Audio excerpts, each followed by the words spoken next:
بسم اللہ الرحمن الرحیم۔ السلام علیکم ناظرین، آج کی اس ویڈیو میں ہمارا جو وظیفہ ہے یہ وظیفہ خاص طور پر امتحان میں کامیابی کا وظیفہ ہے۔ اگر آپ نے کسی بھی قسم کا امتحان دیا ہے اور آپ کو شک ہے کہ پتہ نہیں آپ نے اس امتحان میں کامیاب ہونا ہے کہ نہیں، تو اپنے زندگی کے 10 منٹ نکال کر یہ عمل ضرور کر لے۔ انشاءاللہ اس عمل کی برکت سے اللہ آپ کو ہر طرح کے امتحان میں کامیابی عطا فرمائے گا۔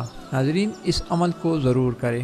کسی بھی امتحان میں کامیاب ہونے کے لیے یقین کا پختہ ہونا بہت ضروری ہے۔ اگر آپ کا یقین پختہ ہوگا تو یقیناً آپ کو 100% کامیابی ملے گی۔ اسی طرح اگر وظیفہ پڑھنے کے دوران آپ کا یقین پختہ ہوگا تو یقیناً آپ کو اس وظیفے کا فائدہ ہوگا، اور اگر یقین میں کمی ہوگی تو پھر اس عمل کو کرنے کا کوئی فائدہ نہیں ہوگا۔ ناظرین، وظیفہ پڑھنے کا طریقہ یہ ہے کہ آپ نے تنہائی میں بیٹھ کر 1111 مرتبہ یا حسیبو پڑھنا ہے، اور اس کے اول و آخر 11 مرتبہ درود ابراہیمی پڑھنا ہے۔ مگر ایک بات یاد رکھیں کہ وظیفہ پڑھنے کے دوران کسی سے بھی کسی قسم کی کوئی گفتگو نہیں کرنی ہے، اور وظیفے کے دوران آپ کا مقصد یہی ہونا چاہیے کہ اس عمل کی برکت سے اللہ تعالیٰ آپ کو کامیابی عطا فرمائے۔ یہ وظیفہ آپ نے مسلسل 3 دنوں تک کرنا ہے،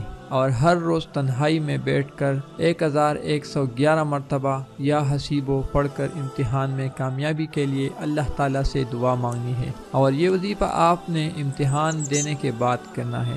رزلٹ آنے سے پہلے کوئی بھی 3 دن آپ یہ عمل کر سکتے ہیں، مگر یہ عمل رزلٹ آنے سے پہلے کرنا ہے۔ ناظرین، وظیفے کے متعلق ضروری بات، اس عمل کو ہم نے جیسے بتایا ہے آپ نے ویسے ہی پڑھنا ہے۔ اس عمل کو اپنے مرضی سے نہیں پڑھنا ہے۔ ہمارا کوئی بھی وظیفہ پڑھنے کے لیے اجازت لینے کی ضرورت نہیں۔ آپ ہمارا کوئی بھی وظیفہ بغیر اجازت کے پڑھ سکتے ہیں۔ عمل کو پوری یقین، توجہ اور دھیان سے کرنا ہے۔ عمل کو خود بھی کرے اور صدقے کے طور پر شیئر بھی کرے۔ جزاک اللہ۔